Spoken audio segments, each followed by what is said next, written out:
Kofi à l'époque, les grands Mopao demandaient déjà 15 000 $. Ah bon? À l'époque. Beaucoup de orchestres et à nos à la queue, on a besoin de musiciens. Alors à l'époque, c'est moi qui tournais les arachité, la vidéo les arachité, la clip les arachité, na koya boye na Congo, na taluka tayi na yo, na oui marabia ya bi ba yaka kino makuna madilo. Oui marabia yaka kino makuna mbiliabel. Oh. Et ça se faisait mingi côté kuna. Alors biso sikoyo totali budget ya mutu ezalaki 10 000. Là on passe à 10 000 et là mon boule passe à combien de 15 balles. Tokotuna épée. Comment se comporte la musique congolaise actuellement en Afrique du Sud? Niveau musique nabiso en baisse comme dans en Afrique du Sud mais en Afrique australe. Quand on parle de rentabilité, il faut talana nous ndenge kulutu kanda bongo men na landa ki auto koloba. La musique commence et puis bobini. Donc rumba bandi boyembi et puis babini. Or ba nigérien na ba batum tout ça basé en anglais. On avait l'espoir pour Inonce bien après makamla ba salarana Diamond Platinum. On comptait sur moi aussi. On voyait un peu. Parce que basta musu bazana Congo wana ngala danser boyna boy mais so pesi comme les banda a yebanité. Oui, na lose this one. Et ça a curiosité hein. De okanisi mende bwana ya pa mopao a 15 000 wana biro bozwa 15 000 wana bolongoli mwan chwege bo pesi le reste. Ozapena si a website note que vraiment bino momo mata ba podium quoi. Vraiment bino momo mata podium quoi. Kinshasa, Paris, Kinshasa, Luanda, Paris, Luanda, chez Diezola, Fred Yakoli, na 2 jours ya pamba et comme na kin sans problème. Bako Sabinote, Tala agence ya solo, oh koki koti na koli na yo, ozui yango na rapidité, pe sécurité nyonso, yango yo, Zola production, chez Diezola, mais c'est formidable, oyo, a Tchelibino agence ya kitoko, pour na service ya bato nyonso, na agence Zola production c'est Diezola mais c'est formidable afin de ça ba condition nyonso ki toko na niveau ya 2 fois te soki otindi kolina yo avant koute comme 2 jours bozana kolina bino avec sécurité côté ba conteneur lala na yo pongi po awa soko tie conteneur na yo okozala mobimba e kokomela yo na ba jour mukie la kete penza chez Diezola mais c'est formidable et zoami na numéro 31 rue Marcadet, Paris 18e. Ozamo Bimba, chez Diezola Production. Et Fandisa Masolo, rapidité, serviabilité. Kitoko. Même quand la fongo la rende te comprendre. Il y a Simbiango, j'ai eu ta ebisi lobby que, oyebi que, les tobeta na potan to longo di chemise au bête tourner les boum les bandes ils arrêtent sur $500 par concert. Non. Ah bien bon, abi oui, on est au salaire ils arrêtent $500. Eh. Mais t'as là où 4 000 à concert, mon vieux. Donc, vieux, tu as la route, tu seras là, ah, putain. Dès Salamaki, nous avons pris Oyowana Ezaki, le premier voyage qui est un musicien, il y a Big Star Mingba dans la sincère, premier voyage, c'est Libanda, il y a Congo. Non, Koloba Bongo, t'es parce que Banon qui est d'abord à Binda.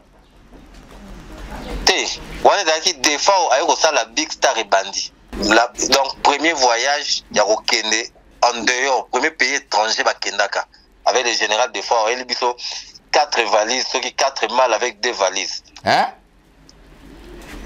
Pour une semaine. Ah, t'es pita Ezali paix en son âme, il y a des témoins. Alors il fallait qu'on puisse ça la média qui zay kozaya alors donc il y a la lumbashika ba bendeka artiste na biso moko connu mais c'est non yo kota Zambi obi manyoka longo mais na biso ki ba rozo na nzela ba zio ba biyo keno bi makuna mutu boye talo bimi bon ndio walo na elongi na ye wana na ko binda na ye wana bozwaki nani je pas signé kaka mutu na wana mais na effet wana siko ya kozwa pe mbongo je pas futa pe ba musicien na EP sur scène nandeni azo bina ko sentiment ndu les autres beta papa wana je crois zaki kutu dernier concert abisi mala ko pesa ba musicien mo $100 oh le soleil à 94 apesi mon papa je kai bala habité wana ba par na bongo nini keba par na bongo ya masolo. Hotel Club Center Luanda, o sítio certo para se hospedar e realizar eventos. Tem para si serviços de hospedaria com suítes VIPs, bar e salão de festas. Localização Via Expressa Benfica, por detrás do condomínio Boa Vida. Contatos 935 49 62 86, 923 71 72 15, 933 86 69 35, 923 97 63 40. Hotel Club Center Luanda, conforto, privacidade e bem-estar. Donc parmi oyo sport bitumbe bimaraté oyo babukaka ba kitité c'est le rugby. C'est le premier sport en Afrique du Sud, c'est le rugby et le cricket et puis foot et après. Les joueurs de rugby sont plus aisés ou nantis que joueurs et à football so konda roi so za banzoto roi ba héritier watana be simba te mbangu na ye ala roda pe mbangu so za pe mbangu souple et simba nango rugby à 7 banyas ba vimba te rugby on za na penalty et la pénalité et la carton rouge ezali te na bi penalty oui ezali na poto mulai wara o tira on nene o tire et ko da fait na katikati ba essai utalika soe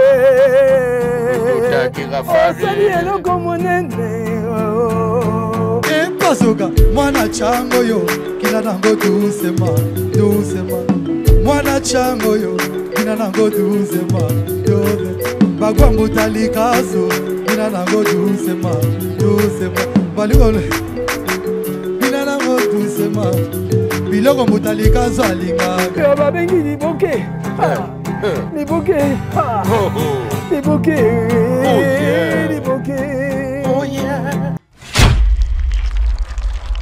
Salut mesdames et messieurs libokistes, vous qui nous suivez de partout dans le monde entier, bien que tous en sangwa mawa o ekweli biso na monde musical, surtout na clan ya Wenge, à savoir Liwa ya secrétaire général éternel ya Wenge wa uti otika biso na kombo ya Mbutakis Kisolokele tolobela quand déjà na émission précédente otoyambaki kulutu kanda bongo man na deuxième partie na e aki koloba ba exploit wa sala en tout cas kulutu Mbutakis Kisolokele atika biso donc exemple sangwama vraiment surtout pour na libokiste parce que alekana liboke à 2 reprises to sola pena moi ma mbele c'est ça qui prévu même tout betasco version mususu il y a histoire na épée ndenge kazaki toujours na papa chéri Jibem Piana le président Jibem Piana o azana mawa vraiment na minute oyo tout ko perdre un grand baobab na rata Wenge donc parmi les piliers bakuluto ba simba direction penda et administration ya Wenge donc yazana kati et na yambi mo appel mo ebele na ba message ok nombuta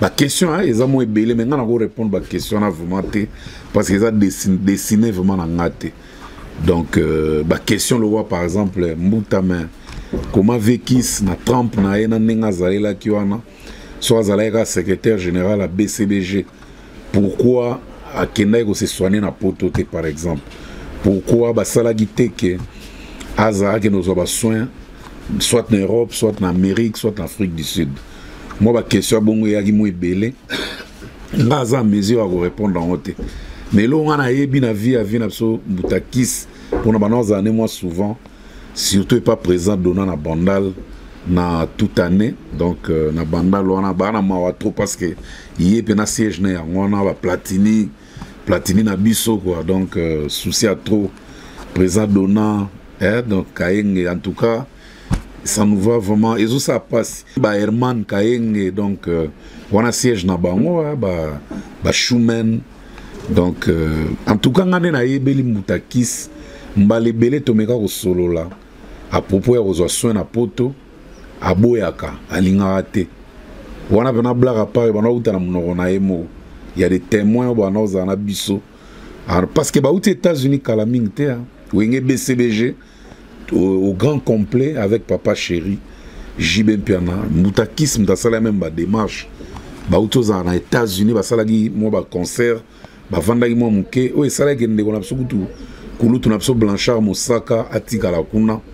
Donc Mutakis aboyaki na yeko tika la pose ba soin kuna na yebite ni ne banda motivé ke alinga atika la kuna te to na Europe ke parce que Mutakis ko kende Europe to ko kende Amérique to Afrique du Sud moi je vous informe que normalement ils en ont difficile vraiment te parce que papa chéri a ebaki bena ko batela kulutu na biso wana na blague à part de yemora ina bandenge na yemo bana kumbela makambu donc oyo e bika yemoko en tout cas paix à son âme vraiment et tiki bena mawa na clan wingé vraiment franchement merci na bandeko na biso nyonso bozolanda biso na liboke surtout merci mingi ndenge bozo s'abonner tout le temps parce que ezo mataka ezo ça plaisir vraiment ezo mataka.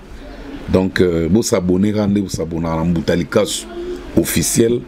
Merci Pene, vous talaka, vous aimez, vous cliquez la cloche, et vous salake, et comme la paix bandeko mingi, surtout tant vous partagez, vous avez découvert à travers yo. Merci Pene, ba suggestion, ba critique, ba blog belé bo parvenir à biso à travers notre numéro WhatsApp où ils ont affiché et surtout dans les réseaux sociaux sur Facebook Mutalikasu Instagram Mutalikasu TikTok Liboke en tout cas merci TikTok émission Liboke merci vraiment à Nyonso et puis nous autres ça merci na sponsor légal et officiel donc le boss Tanguy Brice Lulendo qui est le seul Congolais ami des milliardaires qui se retrouve dans les Guinness Records.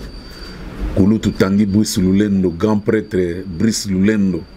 Donc notre boss, la Pesio Bambota trop, na groupe LTB Mobimba, on a bâti service, bâti fluide, bâti rénove, bâti énergie, pourquoi pas la location Mitouka Talo. Hein? Donc voilà quoi. Et puis, Papa Mounsambu, notre conseiller permanent quoi, en dehors des États-Unis, Papa Edizola. Manteka na pese bambota trop papa Muntsambu papa aimé ya whisky wish ya lela o mabe papa Muntsambu des fois attendu des États-Unis yesuki a vendre les conseils on dirait besoin un conseil des ministres donc il faut na ekoto penati na mikoa on a MP4 azo kima biso gaka on a MP4 azo conseil bongo avant d'arrêter on est scène des autres azo kima biso gaka et ça na welo hotel MP4 ki bano ga ba conseil akokango ga jour mususu azo yat et puis na bosanité na Suisse nazo pesa mbote na Jean-Claude Mabanzo mbongo contre mbongo il a dit il a fait 4 saisons et Jean-Claude Mabanzo tala sac bato batonga gamba bien mbuta sac on a négo vana na mesa c'est Jean-Claude Mabanzo c'est kalobaki il a dit il a fait quand si Jean-Claude Mabanzo passe na katia wa te dobo comprendre gars donc nanze mugitoko ba saleli pa Simolo Katondi en collaboration avec Gibson Butukondolo Omba Lipasa donc Montana Kamenga vraiment nzemu kitoko na titre il a dit il a fait et ça déjà dans les réseaux sociaux on a donc depuis le 13 juillet consommer talaka ekomo kota déjà Jean-Claude Mabanzo donc nzemu kitoko donc boyebi ka ndezala na ba plateforme tout pezali on a na qualité son ya kitoko et puis na Suisse on a bima na pesa mote na grand prophète de la sape Big Ansumbu qui est le grand producteur, hein, donc on appelle ça Mota trop, surtout Hôtel Club Center Big Ansumbu na Luanda. On a bimi na Suisse, ake na Londres kuna nazomona Ferdi Djamba, l'homme le plus sérieux des Royaumes-Unis, donc Ferdi Djamba. Il y a ça sérieux, hein? Donc Bogart, friqué, sériosité, penado ya osaganate, Ferdi Djamba, donc on appelle ça Bambota trop en direct de UK. Hein? Donc voilà, et puis Papi Moussoui, le docteur Papi Moussoui, il y a Bissomoro, donc toujours na pointe. Et puis tant on a à Paris, on a 10 ans à London, 10 ans à la rue Marcadet 31. Et na kitis qu'on a Braza, na pesi mbote na professeur Franco Kemba Okombi, Mkwamambo motema maman Stella Olé, donc yawe yangwana, merci vraiment grand libokiste. Alors on a besoin depuis Brazzaville, na pesi bambota to. Mais pour na to kota sko na bempe na liboke na biso, boyebi ke tozala na page rose, hein? Mais jusque là na page rose na biso mta frappaka kaka. Mtazo frapper kaka. Ils ont Kabo Semboulaye, l'homme sans défaut, le parchimiste, hein, l'homme à 8 lettres, avec maman Florence Saya, autrement dit, mon thème a fourmi. Souka na mariage, j'ai eu au salam à Liège, na ebisi bino bandegonanga, 63 tababena ya rotumba, avec 8000 kouanga, na ebite ba discuta ki net na film, donc, balibosona mona mona ke bana bandal, ba koli ensemble, ba lingani. Depuis Kinshasa pe bakemi kiliti lelo bazaka ensemble pe libala wana batu batonda ki on ezaka presque bana bandal fête moko pena bien organisé na ebisi bino bandeko nanga le 21 juin et indaki mabe ezaki maman événement otokolo bakutu te donc maman événement osakana te siko nga plaisir na ngai na ndenga page rose o ezake Kabo Semboulaye alakisi pena expérience ya bolingo alakisi pena ke na bolingo oko maintenir pe banda bo mwana ti okoli nango pe ti bonuni nango ti bokufi nango et ça nga elengi donc et pesi nga maman posa na la exemple wana mais nga pe déjà si na zoa déjà ya auta côté mususu bande wonanga libala wana ya ki terrible na si bo mona na ba image bande pena na ndenga l'état et qui pena na ndenge pena ya religieux et banana na ndenga coutumier et qui na ndenga l'état et qui na miso nzambe na ndenga religieux ba célébrer kitoko bo mona batu ba ki très propre bana bandal pe balinga pe lokumu lokwa ezaki ya bango nde basangana ki nde bomoni résultat oyo ba image na bozo mona eza rêve te ya ki bena maman na fête ya mariage alors cadeau Kabo Semboulaye apesi mwasi na ye eza motema oya kogarde pena ti bakonuna ensemble ti nzamba kobenga bango bolingo ezaka nde boye Kabo Semboulaye le parchimiste l'homme à 8 lettres ayebi kolinga Kabose. Ouais, toujours nde tolobaraka donc page rose ba anniversaire na bino ba mariage ba fête ba diverses fêtes en tout cas page rose eza open pour na tout le monde. Ndega tolobela mambo hérité watana bena mama na biso ma bintu toujours na kata page rose po belé ba no tuna mbuta si on a un anniversaire na kokota pe na page rose oui si on a na fête bona kokota pe na page rose ben oui kasi page rose yango na ya wana bike mdazo frapper na mikolo eza Kabo Semboulaye po ya longo ate azara wana boza no calme eza na tamo lo bane mbuta tika no gaga. Mais pour l'instant, on honore les contrats.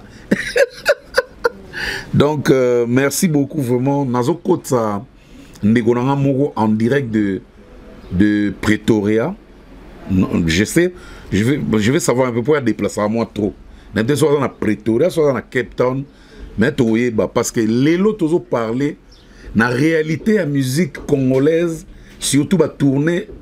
Il y a la production scénique en Afrique australe, Afrique de l'Est, dans l'Est, dans l'Afrique australe, comment se comportent nos groupes ou notre musique actuellement ou avant ou dans le temps, comment ça s'est comporté et puis comment ça se passait.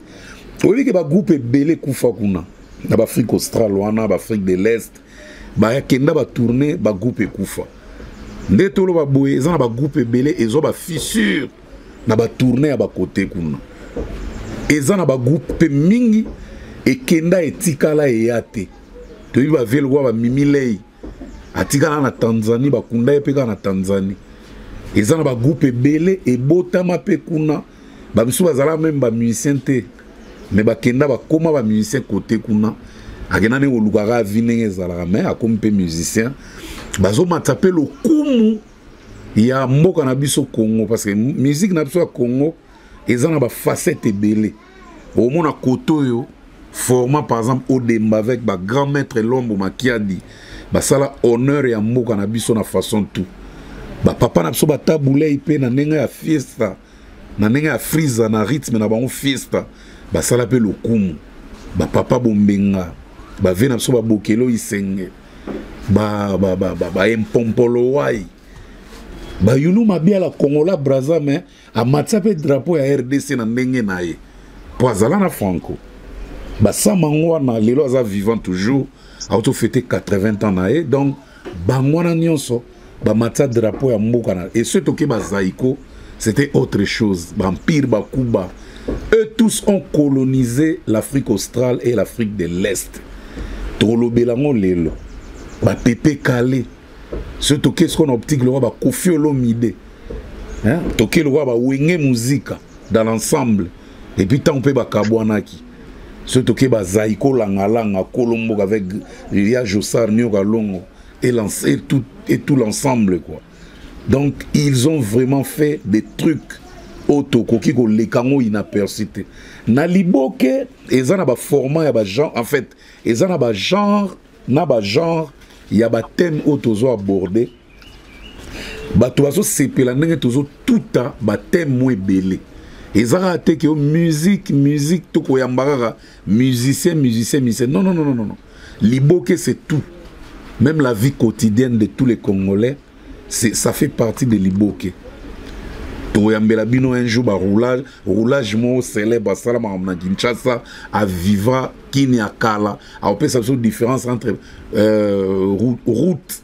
Donc route il y a Kinshasa ba année 80, ba année 70, ba année 90, ba 2000 ti ba lelo ezandeni. Donc toi na ba former belé, toi na ba genre belé à Liboke. Parce que lelo to lobela ba production scénique en Afrique australe. Les groupes se comportaient comment et ça ba groupe nini ba bima ba rescapé. Ba groupe nini ba bika na fléau wana. Et ça très important. Alors na oyambela bino Bijou Pita un des membres de la maison de production et banda obengisa bandeko ba côté wana ba groupe ebele kenda na tangi pe ba defa hotel ba defa ba sala ba grand makambu surtout che ba luchana mobulu ba coloniser ba ngola na ba Afrique na ba Afrique ba pays lusophone des fois te ko sakana kututé même ba Côte d'Ivoire na uta oyambela no kulutu kanda bongo man asalama mo genre na ndenge ya usagana kuduti légende usagana te ba matsape na bendele likolo ba Afrique du Sud wana ba ebibina musique congolaise music with kanda bongo man kwasa zomona donc mutu na mutu acha libanga na e brick na e na ndenge na e atonga ba mutalika soupe biso avant lelo to nous présenter ba Liboke tout ça la pe ba marambe na ba Afrique australe wana ba Afrique de l'Est wana ya osarana pete donc to tonga pe musique congolaise na part na biso na ba mboka wana très important photo lobela ba producteur kuna ba se comportera comment ba nani ba musicien tant ba banda okoma tout temps ba komaka c'est comment et lelo pourquoi ba groupe belezo keli soute. Et comme il y a autant de misapia, pour na kalezala pe no mona na 6 bakei. Oka wazobeta na Zimbabwe, wazobeta na Zambie, wazobeta na Tanzanie, wazobeta na Uganda, ba madilu système. C'était grave. Mais lelo yo ba groupe kenda sou vraiment te. Tolinga toye bango grâce à Bijou Pita. Pourquoi ekomi bongo? Et puis il y a zala pe mingi pe en Afrique du Sud. Toko tuna epé. Comment se comporte la musique congolaise actuellement en Afrique du Sud. Et c'est très important. Il faut que ça soit vinaé, il y a un terrain. Et c'est l'un des pionniers qui va faire tourner la musique, la biso, la production scénique, la mboka wana. Donc, c'est très important. Bah oui, le longo, Marambasala, Namibie, Malawi, Botswana, Mboka, Mozambique. C'est drôle, c'est grave, c'est Yarosarana Roudoute. Maman Tchalamouana, maman Mbiliabel. Deux fois, deux fois. ba yondo sister donc on okende kutu musika penate je crois déjà en ligne donc allô. Ah ouais, bonjour Mbouta, bonjour J'aime. Bonjour, yebna benga J'aime donc combo bena ya palin quoi. De J'aime. Soki J'aime wana donc keba. J'aime Gimbi. Et ko bima pe na norme musique quoi. Donc bijou pita e wana tozu en ligne. Boni santé, boni activité. Oui, santé calme. Santé calme, on est le baranzan bazo sunga. Nous sommes bien portants. OK. Bijou pita boni séjour en fait nakolo ba séjour té parce que ça en cheval entre Afrique du Sud na Kinshasa na RDC. Comment l'Afrique du Sud, les choses tournent comment là-bas? Ouais, ça va, ça dépend, il y a secteur aux alliés. Bon, les choses ne sont toujours pas faciles, mais avec discipline na kimolende, on voit toujours le positif. Donc ça va. Donc, il y a basé pena kuna. Oui, bien que nadara entre Lubumbashi, na Awa et puis na Kinshasa. Si on est na Kinshasa, j'avais deuil, j'avais perdu mon frère Raoul Pita. Na otaki deuil, na yemba la moko Awa pour si quoi apé bana bazali na ba activité mususu pour na zonga lisusu na Lubumbashi et pas ba activité zali présentement na niveau à Lubumbashi na niveau à Okatanga nazali président de la ligue provinciale ya rugby ya na Okatanga et puis nazali pe na académie sportive moko na niveau ya Kipushi oyo tozali ko sala makambo ya football, rugby na cricket. Ba cricket on a besoin na Congo. Ezokota. Mais rugby là déjà. Pour rugby niveau équipe nationale to participer na élimination ya Jeux olympiques, ba ya homme bazaki na Île Maurice, ya basi femme bazalaki basé na salamaki na Lusaka na Zambie. Donc il y a ba sport to promouvoir dès to vendre dans l'Afrique australe au lobby to yebiango alors on travaille avec ça et le rôle la FECO rugby est dirigé par le président Herman Bonio, la secrétaire général Achille. Donc tout a dit qu'au tindi kakaka. Mais pourquoi rugby est inexistant dans mboka na biso? Comment rugby to santaka ngote même na ba télévision dans ba pesa ba news sportif jamais to yoga ya rugby. Enfin na yebite mais to inanga na yoga te. Ça dépend de popularité et loco, ça dépend de vulgarisation et loco. Or, le sport, le rôle de rugby, c'est violent. Or, c'est parmi les sports rares où il va supporter kota, papa, maman, banana, coco, dans le stade, et puis bimi, sali fête, ou bien avant match, sali braille, sali pique-nique, et puis côté na terrain, sepeli, bimi, sans que bitumbe bima. Donc parmi oyo, sport bitumbe bima raté, oyo boukara kitité, c'est les rugby. Et les joueurs de rugby souvent sont très disciplinés. En Afrique du Sud, mingi bazali, chef d'entreprise. Oui, bien papa. Oui. Mon boulot bimara na sentiment ya musicien ya pardon limbisa na sentiment ya sport ya joueur ta mon boulot bimara na émotion ya supporters ce qui bo poli a lobby l'encadrement na sport et ça on attendait to na musique l'encadrement na sport et où ta kana discipline oyo ya team ya équipe ezopesa na ba supporters na et souvent discipline wana ndem te kendaka lelo totali polémique na ta na musique si on peut un peu chuter kobeta tour par là au mona ke polémique on utaka mingi na ba fanatique te quelque part noyau nango ezana kata ba orchestre ben ba fanatique baza ba grand créateur ya ba polémique hein. Oui, parce que tu veux te faire valoir na eloko moko boy yo muto ko créer polémique wana pour que non naza danser ko les orchestre wana naza danser ko les musiciens wana et au l'équipe on a guitariste no bio l'équipe on a danseur nao à l'équipe on et pas ya fanatique o ya yaka et puis ezokende donc ba polémique nyoso wana ezala noyau nango Donc la discipline eza voilà nini ba fanatique azali ko bazala na polémique moko te lokola ba orchestre mosusu. Zwa exemple wana. Zwa exemple wana. Attention. Omona na Zaiko période Zaiko za na guerre. Période Zaiko za na guerre na famille la day. Toyoka ya koyoka et puis na ba mbwakela bene zalaka. Ba mbwakela bi lelo sikoyo. Bazana concurrent. Lelo sikoyo on pas ah bazana affrontement te. Bazana affrontement na groupe tierce parce que ba mama ke na 2-2. Au moins 2-2 na ba disusu ba odiembela. Mais ba kimi yango kasite ba longo lelo ko ba ke ba tol ba bazui auteur ya likambwana. Bazui auteur nango. Parce que ceux qui exemple autant bani musuti ba vieux musuti ba zaka na kati ya marché na kati ya polémique wana parce que bazo linga kotika na actualité wana bazo créer pe ba polémique wana pour que écrire ka bazala ka makasi. Donc ezaka pe ndenge mo pe na côté sport la discipline parce que comité de supporters bazalaka. Et puis comment est-ce que vous ça la pour que makambe kende. Alors eloko wana eza makasi na côté rugby comment envisager ya ko encadrer les supporters et les joueurs bango moko athlètes bango moko comment est-ce qu'ils se comportent. Alors et là on a au talent na zo loba ba ko comparer ngo pe na kati ya ba différentes fédérations rugby dans le monde. Ba mona ke est un peu différent na makam nango. OK. C'est étonnant. Ouais. Première fois na yo kamambo parce que rugby vraiment lukuta mabe banana kola tina comme na age na mboko Congo pena na santate. Il y a le rugby, il y a le golf. Golf et Zara, les gars, cimetière à Gombe, bon, on a terrain, on a battu, on a circulé, on a mis. Le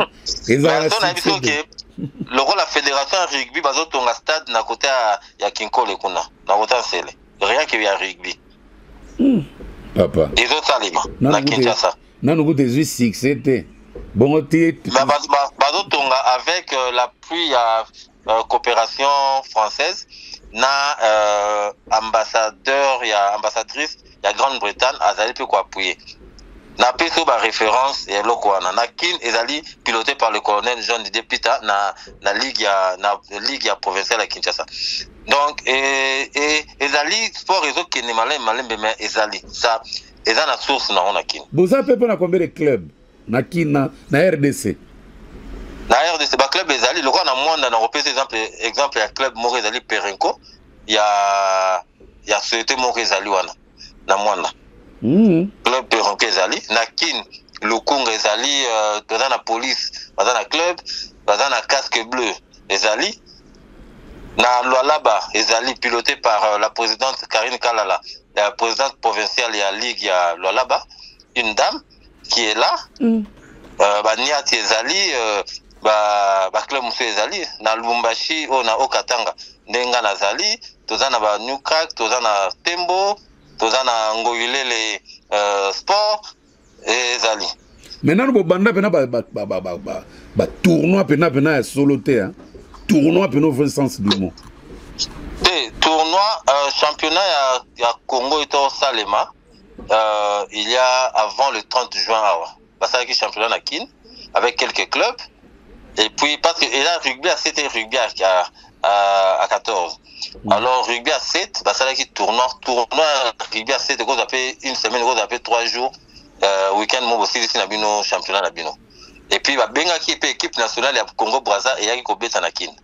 Ok. Parce que l'Okuta Mabé, jusque-là, moi, ce que j'ai constaté, rugby est un succès, ma casse en Afrique du Sud. Hein. En Afrique australe, oui.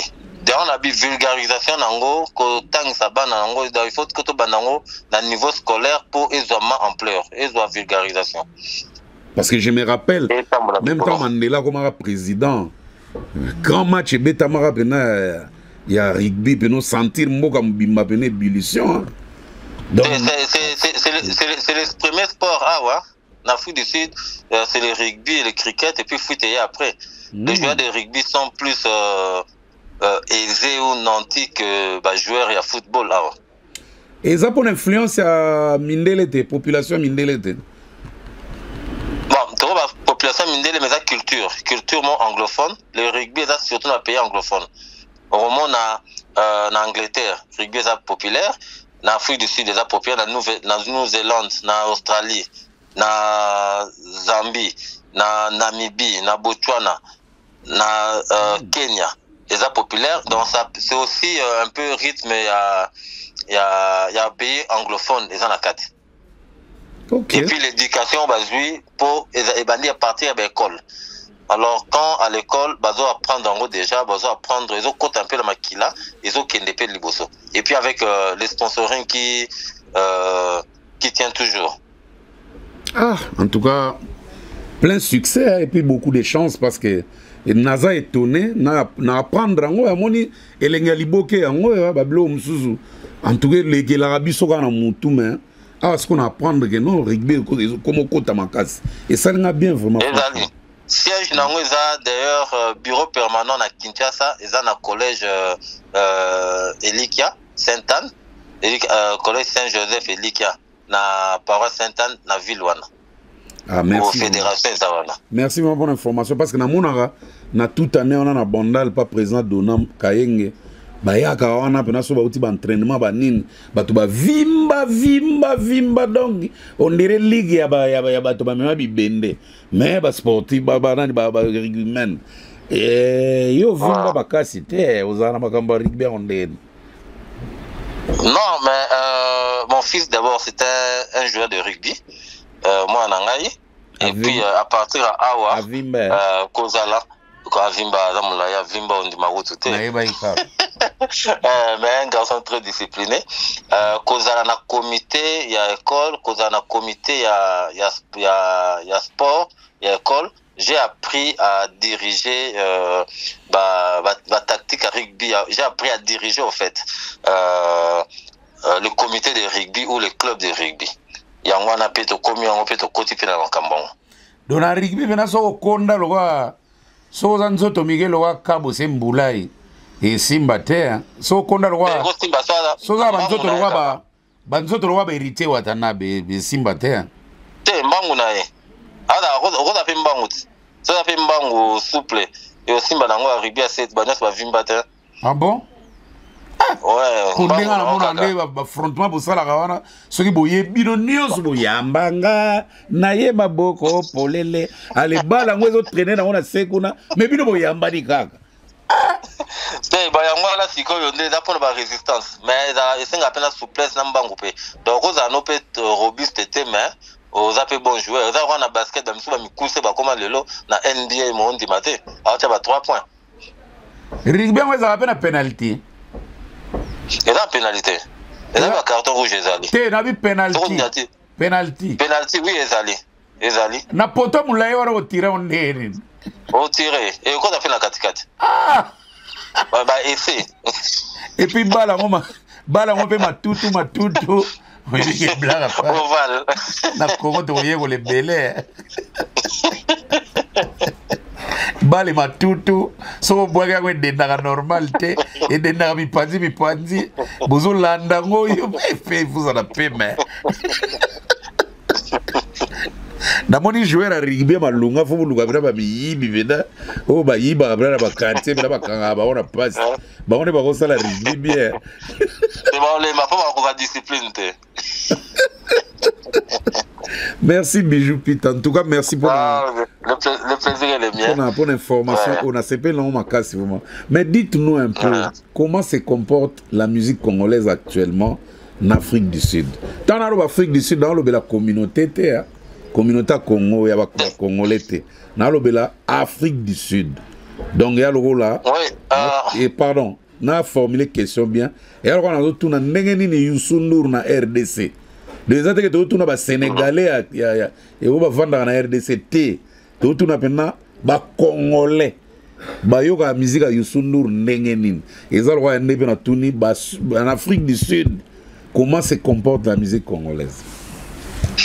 Ouais, si je peux dire la musique congolaise à niveau Afrique du Sud, Eshita Makasi, c'est pas comme dans le temps, au côté dans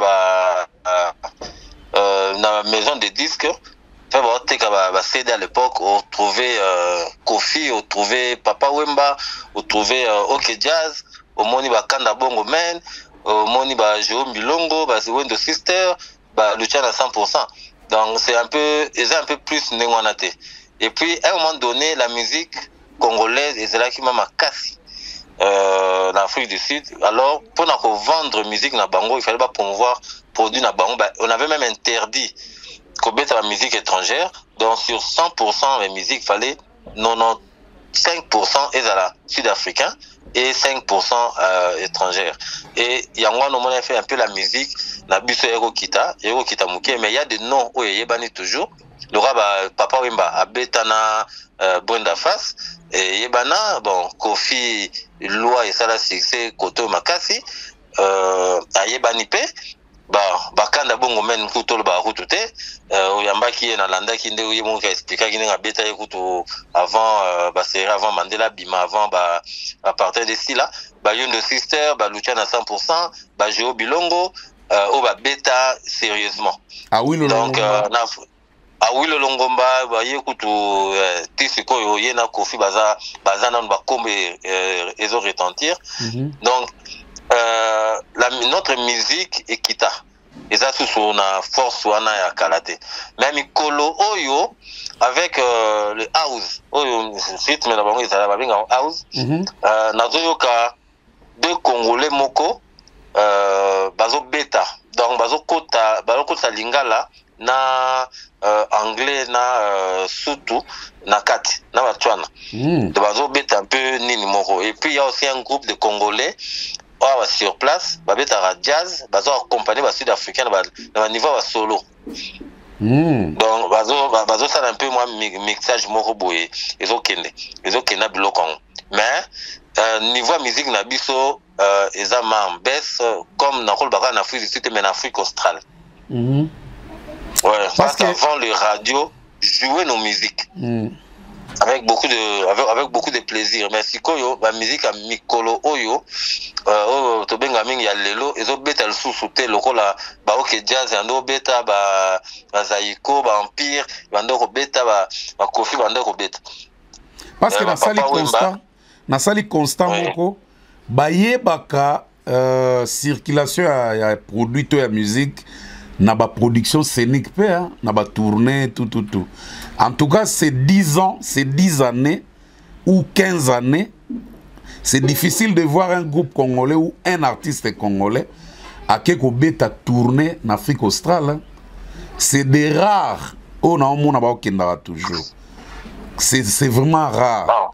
À l'époque, on voyait les lots. Et comment on a mis ça, puis quoi. Et comment fait mon comment na côté caché. Nous sommes un peu très haut. Et puis, côté charge, les musiciens, nous voyageons 15 musiciens, peut-être on a avec 5 membres. Au manager, ça fait 20. Yo, tu as 15 musiciens, comment ok, 25, 30. Bon, j'ai pas voulu exagérer. Il y en a bêté en mandingona. Sans vous compter, ils allaient au charger des hauts, ni bureau, tout ça. Balingba appelle la voyage, or, musique, il y a l'élo, et comment air moko, par contre, appelle 5, ça dit spectacle. Ouais. Mais bino, quand vous voyagez, au lieu que vous en a 10 danseuses, Bolingi 10 danseuses, ne pas là. Au lieu de 3 danseuses, ou bien 2 danseuses. Bolingi en côté. Donc, il y a un appel loco, et comment appelle qu'on l'aime ça? Parce que les cachets des Congolais, d'abord, il n'y aura pas moins de 15 ou 20 dans le niveau Liban, d'abord, dans le niveau qui déjà comme déjà 10 000. C'est l'orchestre Moma et Vanda. Alors, les bandes à combien si on met les billets et le charge, il y a accommodé, il y a logement. On a depuis musique et limou en Afrique australe, en Afrique de l'Est, lelo, on a comment tourner ming côté kuna. En tout cas, on a comment on 100 000, 100 000, 80 000. Parmi nos rares, on a comment tourner moins mingi. Donc, tu vois un peu. Tu vois un peu. Et Rosalasco nengeni ba bengi sayo et impact nous aux anango pour que revenu on a ezala ba gagner. Donc c'est ezapé parmi ba biloko on a kilo kosope ya ba caché. Est-ce que putain, est-ce que ça kozala lu kosoto eza koyeba valeur na yo ya produit na yo ozoteka? Non, Oui, ma valeur à produit nayo, c'est aussi un fait. Mais qu'on a la paix exigeant, un peu exagéré, c'est aussi un autre fait aussi. Parce que il faut d'abord savoir combien est-ce que tu gagnes, combien est-ce que tu vas faire gagner. Alors, exigence nanou que yo so bazu yo batio na 5 étoiles. Yo star avec les danseuses batio on fait na 5 étoiles. Bon ba musicien souvent ba attend so ba louer bango villa mo batio bango kuna. Bango étoile ba sora nango. Ba musicien ba sora na ba membre ba sora na étoile. Ba cha ba on a 100 étoiles. Ke boire ba on a Mabol Hotel. Que boire ba on a Kirenya. Kabulonga. Donc on va te faire comprendre que non, moi tu billet concert moi comme $100. Mais $100 on a il faut te récupérer. Au talaboy ba ko beta ba louer salle, ba salle publicité tout ça, ba $100 na mboka na tam le rôle à $100 en Afrique du Sud, ils allaient 1700 rand. Si le concert il y a 1700 rand. Non non, yo kotango. Parce que bateau, on a star minene baya ko babeta dans concert il y a $10 ou $20. Bon, il y a yosko oye na mbongo sengaki au petit concert na 1700 rand et capacité nini. Par exemple, Peter, on a une question. Par exemple, Lelo, ba Nigérian, exigence ba tchaka et belé wana. Est-ce qu'ils sont productifs toujours na ba mboka wana? Bazan a rentabilité? Rentabilité Zali, mais il y a un Nigérian comme Kimingai, attends beta na stade wa, mais pesi maté. Mais rentabilité Zali, ça dépend la ndenge ya. Ndenge beta na stade na Afrique du Sud Kalamingta, je crois c'est Wizkid. Wizkid, oui, mais pesa maté. Quand on parle de rentabilité, il faut talana nous ndenge kulutu kanda bongo men na landaki ya hauteur koloba. La musique commence et puis bobini. Donc rumba bandi boyembi puis babini. Or ba Nigérien na ba batum tout ça bazé en anglais. Ata soki ayembi pendant 20 minutes ozo comme bazo loba. Mais because que zalara mutazo yemba ozo comme bazo loba te mais ozo c'est la partie à danse. Après tout ça ba ni souze mususu abani su ko yemba ozo su partie à danse. Or tant suku c'est ça les bobandi maman kumbalela lela kumbalela bokemba bobandi maman na rythme ya robina. C'est aussi une rentabilité que moutaye azo comme mozo ebate ma yazo bina na ekaka zo kende kaka.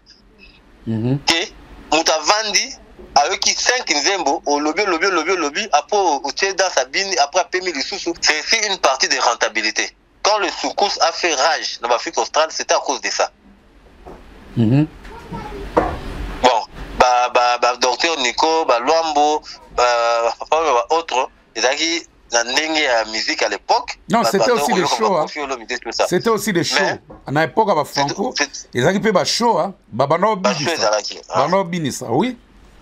Non, non, donc, c'est appelé bilo comme et il faut tout le monde a rangopé na musique na biso quand on veut vendre ça à l'extérieur. Alors pourquoi les lois comme ça fallait? Il y a dans tourner pourquoi? Bon, t'as rythme à Zanango. Fali a 2 modes de musique, a 2 modèles de musique si je peux dire. Il y a Oyotozobenga typique, il y a congolais et puis côté moko. Musique et puis quand il s'amène quelque part, il est plus na oyana mususuana. Ok. Et il y a la facilité à Rolandango et Robinango, même sans comprendre la parole nyosoana. Et puis à ça il peut featuring ming avec les étrangers. Oyo que quelque part qui est en sous star na bango ayemba naye, il y a une facilité de suivre et de danser quoi. Donc on peut dire on est en perte de vitesse des produits vendables. Production et des recherches aussi. Et oui. Produits vendables, avant qu'on puisse faire la production scénique, il faut qu'est-ce que la production discographique nous rapporte. Et pourtant on avait on avait l'espoir pour Inonce bien après Maramlaman Basalarana Diamond Platinum. On comptait sur moi aussi. On voyait un peu. Parce que Basta ba musu baza na Congo wana ba ngala danser boy na boy mais so pesi community banda ayebani te. Oui, na bazo tout la who's this one. Mais à l'époque ils allaient que ce ko komina no na kapiriposhi oyebi mboka hormona ba disque na oyo musique na yo mona na Congo te ba clip na mona na Congo te mais à partir à kapiriposhi c'est entre c'est en Zambie mais ils ont nzele ou ta Tanzanie ba musique nyon c'est wana. À l'époque on retrouvait oyo et puis la musique était en train de tourner. En tout cas. Donc on peut conclure par que musique na biso en Afrique du Sud, lelo on peut dire 20%, 25%. Et là vraiment down. C'est vraiment down. C'est vraiment down. On sent pas. Même en Afrique du Sud, na mona production terre que congolais bena ki abeti grande production. Tozo mona ba fali bazo beta ba Dubai wana ou to beta Kalamingte. Il y avait plein de monde, tout le monde ba mboke belé vraiment ngana zo sambela na mona pe falito kofito Inos Bi to Ferrego là to Awilo Longomba na une grande salle peut-être de 5000 places en Afrique du Sud na Djoburu, Cape Town ou Pretoria et ça a plaisir parce que bah vrai concert au vrai sens du monde Afrique du Sud tout le monde on pas ba kanda bongo mana. Oui, c'est tout ça. À part le festival, à part le Kora, mais concert, il y a droit d'entrée à côté belé. En tout cas, c'est comme à Willow. Ouais. Et au moment rythme à Willow, à Kenda, la modèle, mon père Soukou Sérié. Et c'est pour cela il tient vraiment. En tout cas. Il tient vraiment. Oui. Alors, monsieur Pita, merci pour l'information. On a terrain de comprendre les lots réalité. Mais est-ce que tu as une profondeur et un sujet à préparer? Yebisa bisonano, yo travaille dans la boîte de production, de boîte de nuitée, ma maison de production scénique. Où ils ont des musiciens na Congo, ils ont des bêtes en Afrique de l'Ouest, non, pardon, Limisa, en Afrique australe et puis Afrique de l'Est. Ouais. Alors, ça s'est passé comment? Groupe nini, ba groupe na kala, et bandago ya kuna ndenge nini. Et puis, bonako pona na critère nini. Ça s'est passé comment? D'abord, nous, on était au niveau du Katanga, du Chab à l'époque, on était une boîte de production réellement. Je travaille avec M. Godric Nouni, actuellement aux États-Unis, dans Aida Production. Godric Nouni, tu peux faire en dehors des États-Unis. Ouais. Donc, Ezalaki, au niveau du Katanga, Ezalaki, maison de production. Et en passant même, au niveau de Katanga, la Chab à l'époque, Pascal Poba Azalaki parmi la maison de production avec son orchestre Collège Mosaïque. Oyo, ça a fait moi espoir. Là, Serge Tamboyo, ça va Bima na maison mère. Intervention rapide, là, selon la bien, il y a Serge Tamboy. Là, c'est, on les a entre parenthèses. Alors, à niveau Zambie, il y avait des producteurs.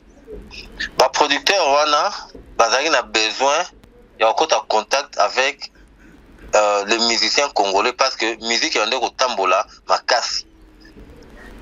Et à l'époque, ceux qui ont cueilli, Batuni Bino, ceux qui orchestrent, et cause de la paix, il y a Katanga, comme il y a eu un orchestre Lubumbashi Star, et la membre de Koufa na Zimbabwe, donc il y a Lubumbashi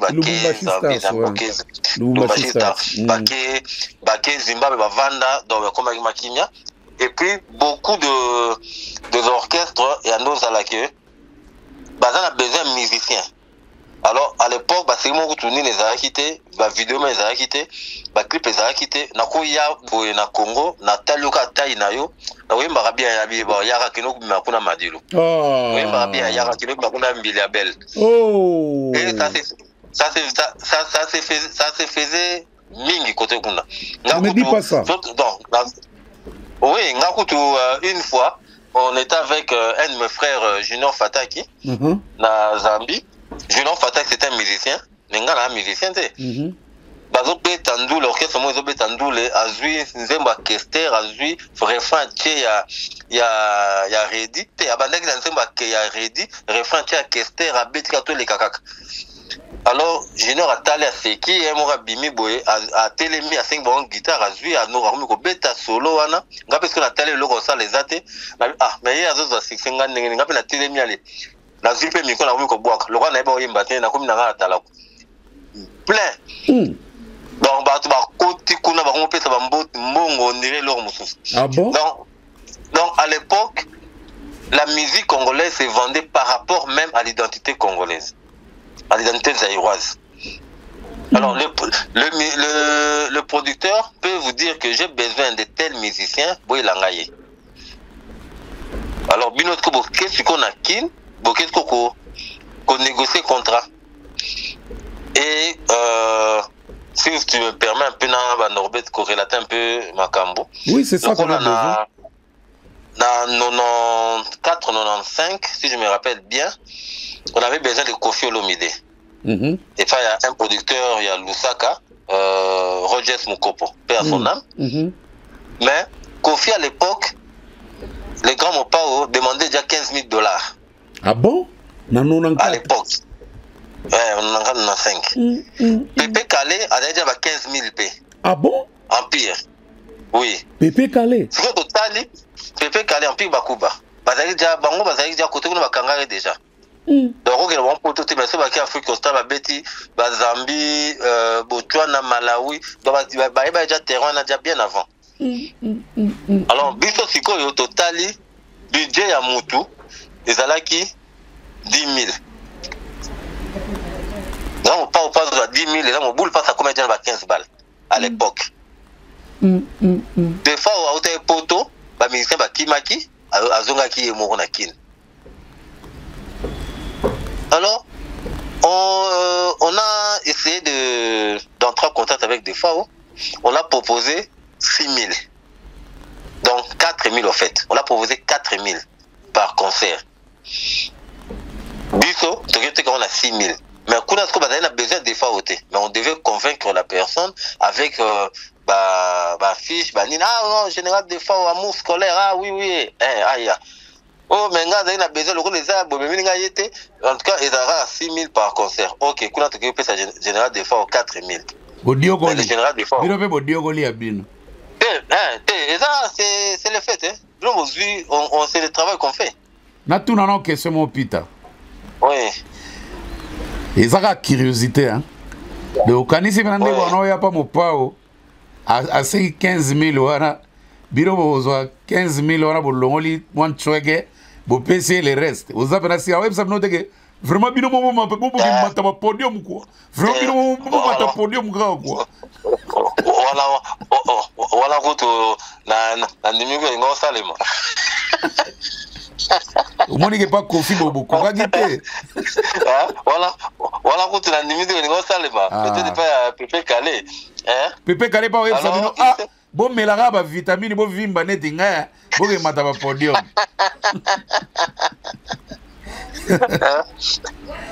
Donc, de Salamaki, nous avons pris Oyowana Ezaki, le premier voyage que ma musicien ya Big Star Mingba dans la sincère, premier voyage à Libanda ya Congo. Non, Koloba bongo te parce que bano ke da bakabinda. Te, wana Ezaki des fois ayoko sala Big Star et Bandi. Ah. Auti poto ba musicien ba Kimie, Montana tikala na Congo, Deble Kinanga azongi Congo. Tabose mbala liboso akende Libanda Congo. Non mais na Congo Braza bana beta. Mbala liboso. Na ba point noir na ba Braza bana beta. Te bakenda kinanu te. Wana rebisa yo mbala liboso bazo laisser passer bango liboso ba bima passer pour ezaki te ngam na ça on va laisser passer. Ah bon? OK. Ça je peux te le dire. Et Junior Fata qui témoin. OK. Donc premier voyage ya Rokende en dehors, premier pays étranger Bakendaka avec le général de Fort et biso 4 valises, ceux qui 4 mâles avec 2 valises. Hein? Pour une semaine. Ah, t'es pita, Ezali, paix en son âme, il y a des témoins. Il y a d'autres temps que l'on va combattre bateau. Donc, il y a via mes nini. Oh, ils ont guané ou bien nini. Donc, ils sont curieux. Combien de valises au lobby? 4 mâles. La valise, ça veut 4 mâles na 2 valises. Ba malo bakanga wa manzanza wa bakanga na kadena yale. Mal, 4 mâles. Na 2 valises. Pour une semaine, gars. Oh. Tu vois, tu es curieux, yeba. Et l'autre, wana. Même quand la fungo la rende, tu vas comprendre. Achaba nini? Mal à bien. Mal à veste. Mal à sapato. Mal à pantalon, à chemise. Valise, à casquette. VDF, tout est comme la ceinture. Hein? Tout est excellent. Hein? Mais il fallait frapper ta place à aucun détail. Fallait y aller. Une semaine, mais une semaine, mais une semaine qu'on fait na Australie au continent Karat. Mais n'enga ma bête via salagin ko hein. Ala tagi na ameme blamba na ko. Peut-être on a écrit place à Otikango. Eh, après, c'est autant on négocie en limi après. Après, le contrat s'est effectué, il est venu à jouer dans le premier concert. Donc, il avant Nini, Bappé, ça y est, 50% avant le concert, il y a un ensemble de production. Bappé, ça qui est parti à l'Arnaï, il y a Simbiango, il y a un lobby que, les tobeta na poto to longo di chemise au bête au tourner les boum les bandes ils arrêtent sur $500 par concert. Non. Ah bien bon, oui, on est au salaire ils arrêtent $500. Eh. Mais t'as là où 4000 à concert mon vient donc vient que là la route sera là na l'arnaï abîmé na l'arnaï. Ah putain. Hein? Non, on doit savoir ça l'ampleur il y a Afrique australe na musique au sala. Ba ba sala ba beta na Afrique australe ba yebi. Hein? Si on est ba prise en charge ba billet, ba logement, ma producteur on a ba mutano tinda mutano prise en charge tout. À partir de Kinshasa, Lubumbashi, c'est la maison de Godric Noni où moi j'étais son directeur, les bandok en charge. Non, vous négociez. À l'époque, à Lubumbashi, Ezaki, jeune Bazaraki, comme le feu Baron Guinembo, le roi Yowana, Yemta, Azora charge, il y a billet à Chabert, il y a Big Star T, Lubumbashi. À l'époque aussi, l'honorable Dédé Mopassa n'était pas vraiment dans la musique. Gordik nous a présenté des fois, il avait son agence Clovis, avec Vienanga Moussou, le directeur Eli Bob, dans une agence à Bango Clovis. Donc, alors, vous les approchez. Non, tu as un copie boye, ni boye, tout ça, tu as besoin de boye. N'est pas au moins le rôle honorable de Dédé Mopassa. Alors, même qu'on soutenir l'action moko si ko taper na maman ni on a ah OK kopo eza boy bon ça va ngana pesi boy ce qui pesi boy na récupérer et c'est par là même le baron Guinembo a soma ba billet OK baillé mais tant aujourd'hui ba 2000 na bino 5 x 5 voilà 10 balles bon zongi 600 sur 2 balles na wana a récupérer mbongo na ye ceux qui sont équipés par Boba, c'est moi 500, Nicolas, récupérez moi 500. Mon Dieu, ça c'est la business, la modèle. Ouais. Et puis vous prenez ce que oh, yoko ça là. Non, non, ça n'est pas technique, il y a marketing, il y a salima. Ouais. Et ben non, ça la à part ne ba ke ko beta bongo, bino pe na ndenge na bino mo bo coopérer na artiste, a beta ta mon na Lubumbashi. Non, mais ça s'est fait. Il y a des fois en allant en Zambie, à son retour, à Beta ma production, Moussou Langai, na Beta na Kipushi. Ok. tout le rôle là vieux Ngakole à la RTNC ouais caméraman je crois qu'il est toujours là yebi abeta na parler na bâtiment du 30 juin abeti na concert moko privé mususu oyo na ville roi honorable ne mo passa banani mususu bazalaki o babeta defao et puis simbi pe quoi azwi pe ba vieille capitale à l'époque simbi pe ba ya Richard Kinsala simbi pe ale azwi pe goût ya Katanga. Alors c'est la première tournée wana tant beaucoup mis après tant beaucoup mis sur le terrain na Zambie tant comme na terrain na Zambie donc la charge a été prise à partir de la frontière qui na Lusaka le musicien lui-même est logé na Inter avec les danseuses. Bon, biso batu ya Aida Production, tu as fait un hôtel na biso. Palm Hotel, et là la ville là, ba musicien nyoso ba na Kabulonga. Na une villa, bon, ba beti ba concert na bango. Via mbongo na ye. Mais na effet wana siko ya kozwa pe mbongo. Je pas foutre pe ba musicien na EP sur scène hein. Nandérin. Azo bina ko sentiment nous les autres bêta papa voilà je crois zaki kutu dernier concert. Abisi mala ko pesa ba musicien mo $100 $100 oh le soleil à 94. Apesi mon papa je kai bala habité wana ba par na bango nini. Ah keba. Oh keba. Par la bango ya ma solo.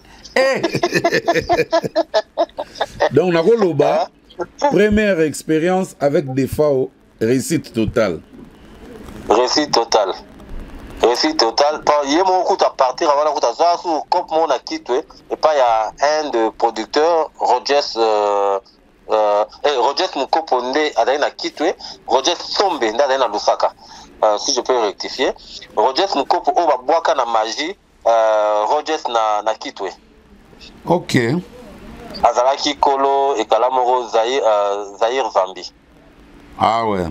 Babaka na magie Rogers na kitwe. Donc Rogers Mukopo wana ye azai kutu defa pona playback moko na kitwe. Et puis donc le général s'était retrouvé. Ok. Siko oui. Deuxième artiste c'est ce que vous mémoire. Ezaginan.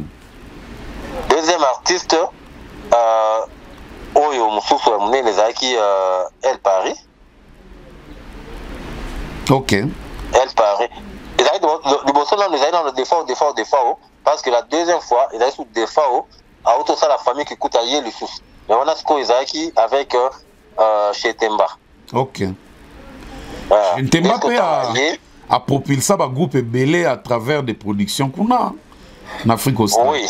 Bah voilà si qu'on peut nani peut kaka côté ça qui peut boule peut kaka Godric Noni ça la tourner kuna ce que tourner na côté zaïko wana ce que moulai koleka wana zaïki a tourner na zami mo mbadon vieux man ngema tant a timbeli zambi de rabi fazonga kaka donc a mela la soupe na buka na miku ya zambi. Ok.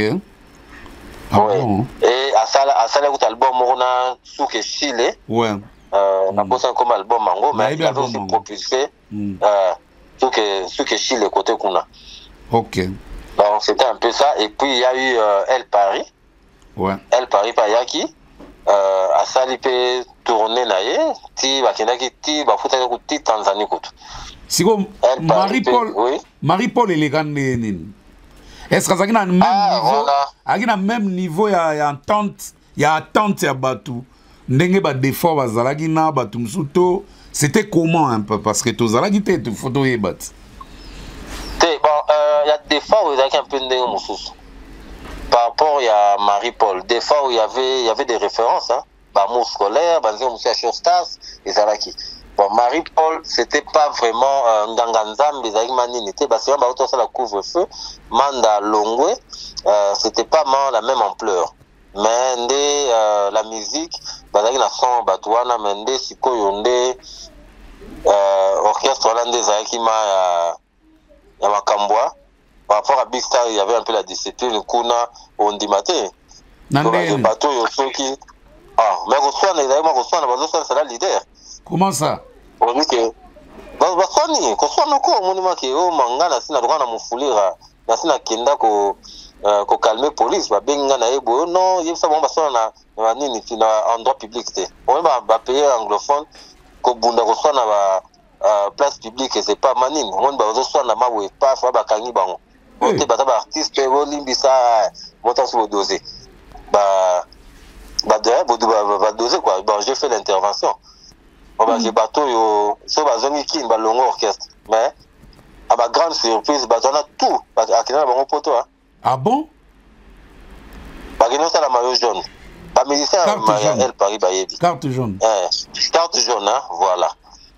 Ah bon? Azu, tout vraiment, paf, baké poto. Mais, au niveau de Swana, na Zambie, on dit que, donc, leader Oyo, bateau ma lim ça bango barozama jeune vraiment so bakoni na kin ma bazi jaune bien rouge. Mais résultat à terrain. Résultat terrain, c'était pas si fameux que El Paris Big Star. Big Star, il y avait vraiment il y avait un peu la large Nini Morboy et Carmo Ezalaki. Quels sont des groupes où peut-être bino pe na maison na bino bo memate mais yo quand même na terrain tant que un des membres d'une grande maison de production où yebi quand même résultat à terrain ba groupe ni ne sala pena ba grand engombi na ba Afrique australe wana oyo mona pena que du wow. Bon, comme je peux dire dans la même boîte quand je me suis un peu écarté dans ma musique dans ma production si je peux dire na tika qui un peu un peu kaka conseiller musique on a vu que Madilu a sala du wow. Il y a eu Wenge BCBG à l'époque. Je parle des années 90 années 90 95 Wenge dans l'ensemble. Dans l'ensemble il y avait Nanité Kofi Olomide qui faisait vraiment aussi qui faisait en tout cas du terrain. Pépé Calais. Ouais. Ah, Pépé, bon, pardon, on a bossé à Nikutu. Pépé Calais parce que Pépé Calais chantait même en Kibemba.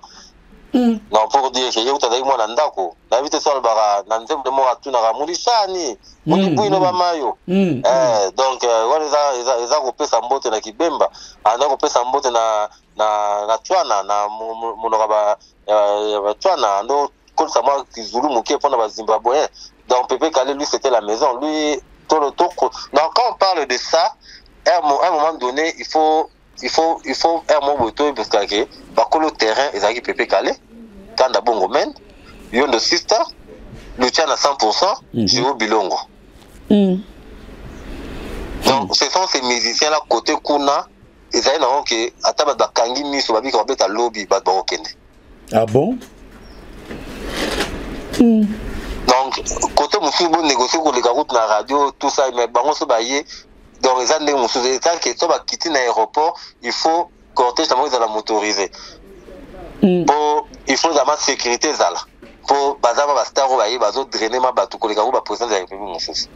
Bongo Zaiko Langalang. Bon, Zaiko n'avait pas vraiment d'effet, il n'avait pas vraiment de grands effets, mais parce qu'il s'est même fait que à un moment donné, on nous avait demandé d'amener Zaiko Langalanga. Alors, le contrat n'a pas vraiment eu son effet, Malamou. Et puis, ils m'ont même demandé à l'époque, comme Colombo qui avait un peu mon boulot, et peut-être contrat, peut-être bien été, alors, qui n'a Yann Lengos et Ilo Pablo, paix à leur âme, comme point focal na bango, auto base à la point focal na bango na niveau ya Kinshasa pour base à artiste ya ba produire kuna. Mais fait na ngo pe sala mengi pe na ndenge mo pe ya bien té. Alors, oya Zaiko wana, il fallait boluka artiste aya. Alors il fallait qu'on doit abuser ça la média qui Zaiko Zaya. Alors donc il y a la Lumbashi qui va bien artiste na biso moko connu bah c'est non yo kota Zambi obi nyoka longo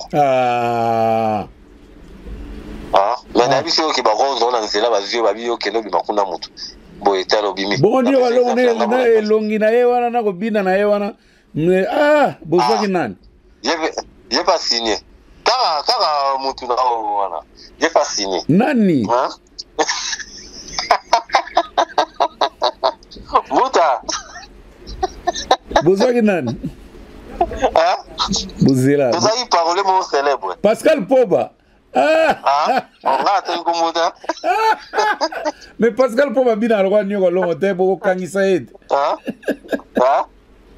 mais kendaki et puis bon ezira ko be fait moko boye et peut-être la route ezongi mais simbaki te airataki ya Barcelone ma vidéo comme un peu mingi bo bino bo yebi ke ba vidéo komi pena boke kozwa Pascal Poba ki timbeli abia oyote mais bako landa ba omba pena na ba machete abimela ba calme mais ngana yoka pe pare famille de pe kenda ona ba sala ba aventure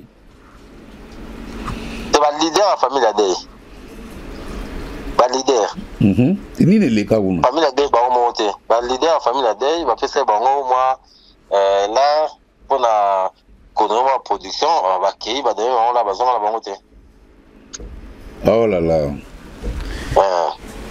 mais Fleur oyo ya ke ba producteur ba wana okima ba musicien trop et ça la m'appelle mingi oui et ça la m'appelle mingi pour ça dépend ba producteur bango au moins il rend avis que moto ko bima musicien tout comme moto m'appelle producteur donc ils allaient sur les deux côtés donc il y avait pas seulement des escrocs d'un côté il y avait aussi des escrocs de l'autre côté donc de tous les deux camps moto ko koloba oyo opa lobi oyo abimi oyo opa bimi oyo donc malin demi yokuno lobi ke bon ça va nga bina ngai fali oyo bina nga fere oyo pour na bibe bon nga pe na bimi nga tel producteur bon so bo simbani boke ko ça aventure ensemble so ça pas aventure et pas moni ke moi clair amoni ou bien moni ke yindeli abuli nga na mbongo yo po tikali.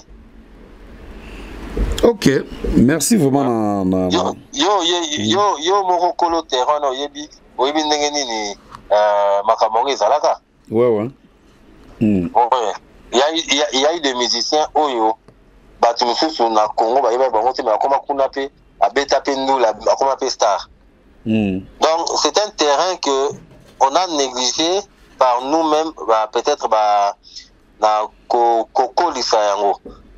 Kozwa makambo ma ezala ndenge ki série makasi soki to sala industrie na biso vanda makambo ke liboso pe oza sur na lire makambo ngo kendela boye ke sous liboso parce que régresser makasi la musique congolaise mais je pense que peut-être avec Fléau et comme ezongi na poto il y a ba production peut-être la conscience est comme ça makasi et que niveau nano formule ya leader na orchestre d'accompagnement et que changer pe que la orchestre qui parce que orchestre pe yango pe ndo sala pe que biloko musu ezalate on a tendance ba que na orchestre on a tel azalaka leader ba moni leader mais ba mona musicien na musu te et non ça pe ba moins mais le lot ba mona musicien ba mona ka leader alors à tous vu équipe d'accompagnement sur place et quand on a fait mon maca c'était parce que yo mon leader aux allées alors ça peut remonter parce que par exemple quartier la terre bon mon a Suzuki bon mon a Willy Boulaté on mais mouta na mon a clip na mon a été mais ça va mon yé moko l'orchestre le leader azali c'est autre chose ça aussi des faits oui donc les lots bastar na kata ba groupe baza souvementé parce que yangwana pese ko ça la paix et ko ça la paix stabilité makambo parce que ceux qui ont la star ou guitariste non star soka la muki aboyine ko yoko beta a fait le fier oye ke ba so ba yaka po ba mona ye kaka et ça la manque à gagner là yo. Donc on encourage le système ba wilo ba non ça là que yende la vedette principale le reste ba ebanité. Tout à fait.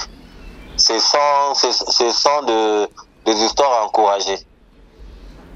Pour la remettre pour produire que les liboso. Donc les deux options ils ont un avantage parce que ceux qui ba misé pe ba yebani na kata groupe ils ont ça la paix à port. Mais ce qu'on ne peut que star yé mon principal ba misé ba yebanité ceux qui succès ça na makasi ça arrange aussi ça fait aussi l'affaire. Cause un star na nini na ba orchestre et ça na effet moko. So au comme dire ba star na orchestre quand on a dit là le leader battait na 5 étoiles. Baba ministre mususu on a so ba star. Est-ce qu'on kasi ba on est no chaba on a villa moko ba vanda ba partager nini? Si ba non ndima. Ti ba wengezo voyager ba groupe belé ba non voyager. Pepe Kale tant bazo voyager, je crois pas que ba on est on va na 5 étoiles. Ba Juno mba fa on va na hôtel mususu. Non mais Juno mba faut être star mais à niveau exemple il y a banalité le grand aux vues na wenge les administrateurs, les 4 administrateurs plus 2. Bah ça fait 6. Donc il faut mettre une chambre d'hôtel moins 6 étoiles. Bah on est 6. Est-ce qu'on dit marqué? Oui. Je ne crois pas. Bah non, ça va en chambre mutumo et hôtel. Je crois pas. Mais ils étaient dans les 6 étoiles. Et là, on écoute Salama Akutu qui est na Kenya, Alain Makaba, Amazana Car, na Batumso Amazana la bus. Alain Makaba, je prends la JB, voiture, Batumso Amazana la bus. Attention, Peter. Histoire on a tout bien moi. Bah pesa rara JB chambre na suite na Hilton. Non, je parle de voiture. Na eu en chambre, je parle de voiture. Non, moi je parle pas de voiture. Non, moi je parle pas de voiture ou de quoi. Moi je parle de l'impact na disposition ya ndenge ba kendaka. Donc ceux qui battent leader to star principal na 5 étoiles et les autres bah aux à l'hôtel de na chambre et bah non à la bongo. Kolobate que Blaise Boula Adolphe na les 4 administrateurs bah non tu as en chambre mort na tika la boyo kwa ngote. Ah bon toi yo dans la carte ya masolo mususu pe oko da pe sûr na bité ba liboki c'est ba commenter mais ezaki plus JB plus na voyage à Kenya c'était JB na Makaba mais ba voyage mususu mon na JB Wera peut-être ma c'est là peut-être aussi je ne sais pas mais photo tout na ba bandego ne bazali na bon. Bon, merci Bijou Pita, merci vraiment la disponibilité à temps. Je crois que solo li quand même moi li Kambango Afrique australe et c'est un sous plus de détails au que soit ba sengi na website comme ça tous on a les sous mais je crois au batumisu ba noye baté ba prendre à travers yo. Alors la question moko tuna qui la fois passée. Oui. Il y a la danseuse Tanga obi que siko mutazo zoate ba komelanga na ba message mbuta vraiment za muteya mabe tala koto tindi biso eleke examen d'état mbuta boye na tuna ki boye na ba animateur nyonso ba leka na Congo batala nani aleka nani akoma na niveau ba classe ba graduat to ba licence ti siko réponse nano yete na tuna ki lisu na ba danseuse nyonso depuis la nuit du temps depuis na ba vie na biso ba Taboulé na ba Olympia ba Franco ba Betty tous ces donc toutes ces périodes là tilelo batangela nga danseuse oyo ezana ngo examen kaka ezana ngo obligatoire te que nani bena danseuse nini atteindre ba graduat ba licence akomna ba niveau wana tilelo réponse nano yete pita na biso ma réponse ezali bon? La Big Star est Mutazalaki. Na Big Star. Après Big Star aké na et pas Wazé quoi. Ah bon? Oui. Il y avait une danseuse qui s'appelait Fallon a commencé la deuxième graduat na Unikin. Ah bon? Après elle a bon, elle a dansé avec Mami Chege Jancy Loketo, Christine, na Annie. Et je crois qu'Anto a ça longwaki. Oui. Ah bon? La groupe Wana. Ce hôtel, la clip Moussous, la film Bala, la clip Moussous, des fois, ça n'a scellé. Elle est là. Fallon. Fallon a comment à l'université, mais elle était danseuse peut-être après à zongue la classe ou bien à côté dans le domaine Moussous. Parce que, bon, danseuse, mon coup, à comment Mbila, Moussous, j'apprends qu'à Bala à Bruxelles, Mami Cheikh Gabala à Bruxelles, Christine a comme policière na Congo là. Donc Fallon est à l'université. Ok. Oh, quand même. Quand même 1-0 hein. Fallon a comme à l'université. Ah bon? Ba mission Big Star Bazali ba ko témoigner. On est tout na kabose Boulembi. Ok. Oh, merci quand même la réponse. Tu comprends les logs et tous en a dansé mon à Congo comme on a deuxième graduat mais si les gens nous t'es bande copé bako fouiller surtout la période ba tantina Betty ba les redoutables donc na ebige ba danser pe bazalaka na pas pongolo pe bazalaka en tout cas bon mais quand on fouiller nan ngana besoin ya ba deuxième graduat ba troisième ba licence kende kuna diplôme d'état T, diplôme d'état kotanga T, kotanga kombo T, diplôme d'état éliminé. Kende penana graduat kuna deuxième, troisième, mais ebike ebele pe bayaki ko komela na ba commentaire mbuta, bo vérifier pour na ba Blaise Boula s'il sera graduat T, bo vérifier pour un tel s'il sera boité, bo vérifier en tout cas, ngana na ko sala émission spéciale pour nango. Place ba réponse ko bima nazo collectionner na ndé ba tinda ba message na ocha ba voice abatu ba message abatu photo ye ba pena ba danseuse nini ba débordaka niveau d'étude et puis ba animateur surtout côté ba tala ko yebisinga mbuta mutu mo na yebisinga mbuta na fouiller pena na bani na nono munzolo ko pe a son âme na kena bébé tala ko na kena ditutala na yebise tali ngai te yo fouiller kaka donc mais duna mumba fa comment na 5e des humanités papa tika ba zo bebisa concours to lobby diplôme d'état ko tanga te diplôme d'état kitara se to zo na posa ba kombo te to ligi pena de deuxième graduat banda ukende to sugi na biso lelo bani to conclure dans Bijou Pita. Non, en tout cas merci beaucoup Mbutali Kasso, la star. J'aime Ngimbi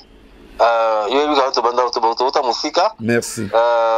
Merci pour cette opportunité au Pessingaï, cet honneur au Pessingaï. Alors je salue Guy Darez Opita, le financier, docteur Ange Tangou, Patou Alaoula, Junior Tamba le boss, et Maître Mimi Keng, et à tous les fanatiques de Liboke. Merci, Baliboke. La PC Mambote, Liboke, ça la biso en tout cas, ils ont fait la mémoire, et donc autant que ça biso m'embébélé. Alors, tu c'est planning la version aujourd'hui, la version sala, pour Yope, on appelle Liboke, Yomo dans le Liboke. Mais là, tu le battu, Yo pour sala fait ma star, pour souffrir ma bimalo en boga, moussou yo. Problème était, bah yambara baonga kaka. To yambara. Yo pour ça fait ma star peu yebipe. Donc ça attend pas to mwamba na Tanzanie. Et ça pour yo zali peu propulseur na Tanzanie et na la moi nini.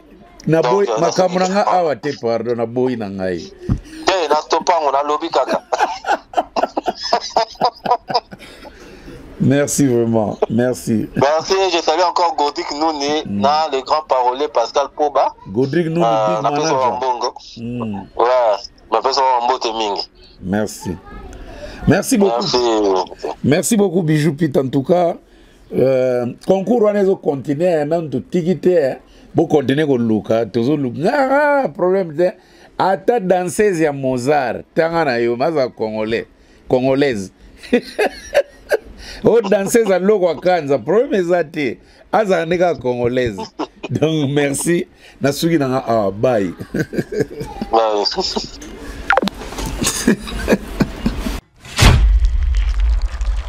Butalikazo osali eloko monene epasoka mwana chango yo kina nango doucement mwana chango yo kina nango doucement bagwa butalikazo kina nango doucement balikole kina nango doucement biloko butalikazo alinga babengi liboke.